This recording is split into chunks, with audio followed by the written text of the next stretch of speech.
आपका क्या मानना है कि जो हिंदू धर्म है वो एक सिर्फ धर्म है, या फिर एक विचारधारा है, या फिर ये एक साइंस है कि साइंस के कुछ नियमों को हिंदू धर्म में जोड़ के उन नियमों को लोगों की आस्था के साथ जोड़ करके लोगों को मानने के निर्देश दिए गए ताकि लोग उनको मानें।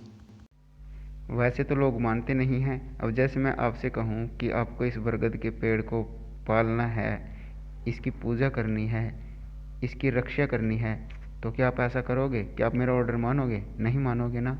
लेकिन यदि मैं इस बात को आपकी आस्था के साथ जोड़ दूँ तो आप इस बात को अवश्य मानोगे। तो क्या आपको भी यही लगता है कि ऋषि मुनियों ने ऐसा ही किया है? जो बातें मनुष्यों के हित में थी उन बातों को हमारे धर्म के साथ जोड़ दिया है ताकि सर्वे भवन्तु सुखिनः सफल हो पाए। सबसे पहली बात तो यह है कि हमारे संतों महात्माओं ने इस पूरी पृथ्वी को एक परिवार के समान माना है। उदार चरिता नाम तु वसुधैव कुटुम्बकम, यही बात मैं कहना चाहता हूँ। अगर पूरी पृथ्वी एक परिवार है तो कई बार ये हो जाता है कि परिवार में सभी बच्चे एक जैसा रोजगार नहीं अपनाते हैं, एक जैसा पेट पालन, एक जैसा काम धंधा नहीं कर सकते। परिवार है और बड़ा है परिवार है और छोटा परिवार है तो सभी एक विचारधारा से नहीं चल सकते, सभी एक जैसा रोजगार नहीं कर सकते। हर बच्चा ये चाहेगा कि मैं चित्रकार बनूंगा, दूसरा बच्चा ये चाहेगा कि मैं मास्टर बनूंगा, तीसरा बच्चा ये चाहेगा मैं डॉक्टर बनूंगा, मुझे फिलोसफी भाती है वो दार्शनिक बन जाएगा। तो ऐसे ही हिंदू धर्म के जो भी संत महात्मा हुए थे उन्होंने अपने अपने वेद शास्त्र, पुराण, भागवत गीता, रामायण और रामचरितमानस, तुलसीदास कृत और मतलब में महाभारत भी दी थी वेद व्यास मुनि जी ने, गणेश जी से लिखवाया था। तो सबने अपना अपना विचार दिया है संतों महात्माओं ने। तो हमारा जो हिंदू धर्म है वो साइंस पर लॉजिक के साथ जुड़ा हुआ है। आप इस बात को मान सकते हो, साइंस के साथ हिंदू धर्म जुड़ा हुआ है। कैसे? और सारी साइंस हिंदू धर्म के साथ जुड़ी हुई है। कैसे? वो इस रूप में देख सकते हो कि जब भगवान श्री राम अयोध्या से लंका पर जब विजय प्राप्त करके और उसके रावण के छोटे भाई उसके विभीषण के साथ और माता सीता और श्री राम लक्ष्मण और हनुमान के साथ जब पुष्पक विमान में आ रहे थे अयोध्यापुरी अपने हिंदुस्तान वापस, तो आप देख सकते हो उसमें पुष्पक विमान का उल्लेख आता है। पुष्पक विमान यानी कि पुष्पक विमान उड़कर आ रहा है। और अंग्रेज लोग इस बात को कहते हैं कि राइट ब्रदर्स अमेरिका के ने 1903 के दौर में विमान की खोज की थी, किसी जहाज की खोज की। उसकी खोज तो रामायण के अंदर पहले ही विमान में उस वक्त पुष्पक विमान की हो चुकी है। वैसे 1895 में शिवकर तलपड़े ने ही खोज कर दी थी। 1895 के दौर में भारत के महान साइंटिस्ट, भारत के महान वैज्ञानिक, भारत के महान वीर सपूत शिवकर तलपड़े ने 1895 के दौर में इस वायुयान की खोज कर दी थी। लेकिन पेटेंट मिला था अमेरिका के राइट ब्रदर्स को। पेटेंट की जब बात आती है तो अमेरिका पेटेंट की बात कहता है कि अपने खोज को आप पेटेंट करवाइए मेरे द्वारा, नोबेल पुरस्कार मैं दूंगा, क्योंकि नोबेल पुरस्कार अमेरिका या स्वीडन से मिलता है। तो उन्होंने पेटेंट कराकर, लिखा पढ़ाकर अपनी चीज को खोजिए और मेरे से पेटेंट कराइए तब मैं दूंगा। तो ये पेटेंट अमेरिका के राइट ब्रदर्स को मिला था, लेकिन खोज उसकी शिवकर तलपड़े ने पहले ही कर दी थी। इटली के मार्कोनी साहब ने रेडियो को खोजा था।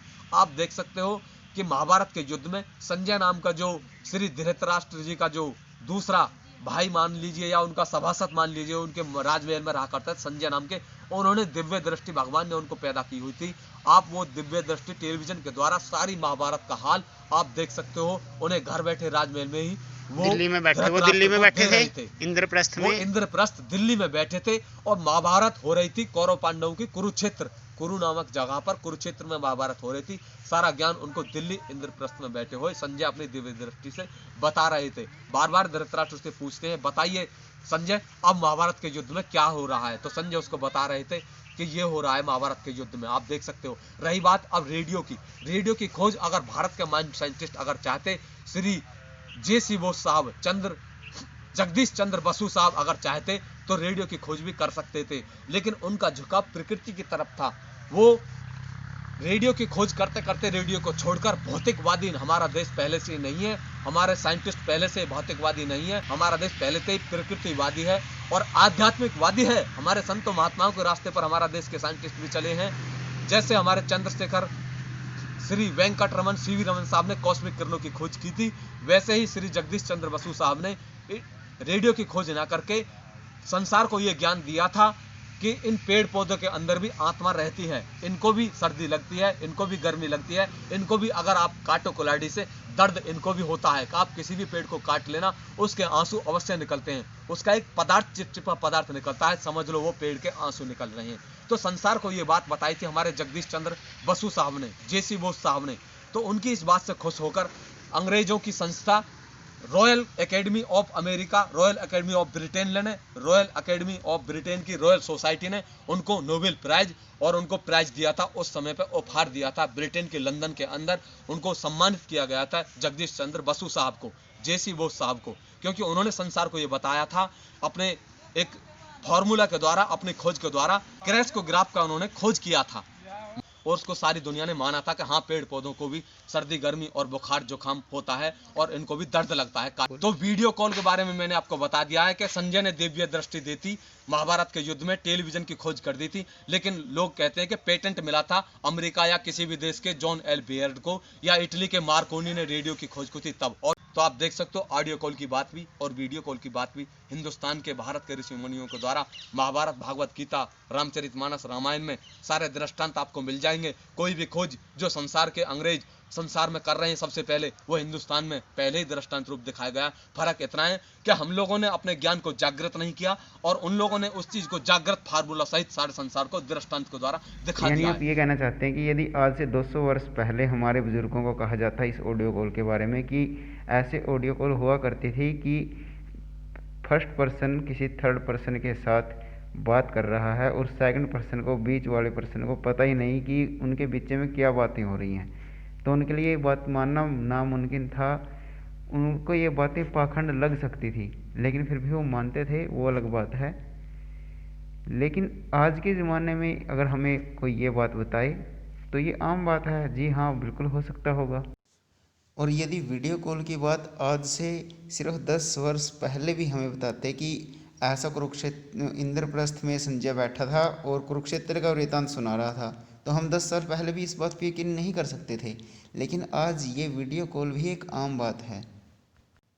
जैसे इसी प्रकार ये ग्रह नक्षत्र पूजा, प्रकृति की पूजा, पशुओं की पूजा, रात्रि के अनुष्ठान, मंदिर जाना, इसके अलावा संध्या वंदन करना या आश्रमों के अनुसार जीवन को ढालना, धर्म, अर्थ, काम और मोक्ष की धारणा को समझना, संयुक्त परिवार का पालन करना, धर्म विरोधी यानी जो ये बातें बताई गई हैं इनसे विरोधी बातों से दूर रहना, धार्मिक एवं सामाजिक कार्यों में हिस्सा लेना, संगठन में जुड़े रहना, मंत्रों का उच्चारण करना और तंत्र और जादू टोने से दूर रहना।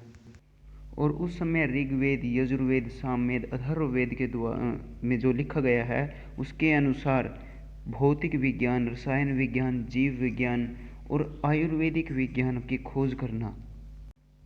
और सिर्फ जीव विज्ञान नहीं बल्कि पशु विज्ञान भी मैं कहूँगा, क्योंकि पशुओं के बारे में भी पूरी जानकारी हमारे वेद शास्त्रों में दी गई है। जैसे उसी का एग्जाम्पल है गाय। अब जैसे जब कोई बच्चा होता है, न्यू बॉर्न बेबी होता है और उसकी माँ का किसी कारण से उसकी माँ के वक्षस्थल से दूध न निकले, उसकी माँ अगर उसको दूध न पिला सके तो डॉक्टर सलाह देता है कि गाय का दूध पिलाओ।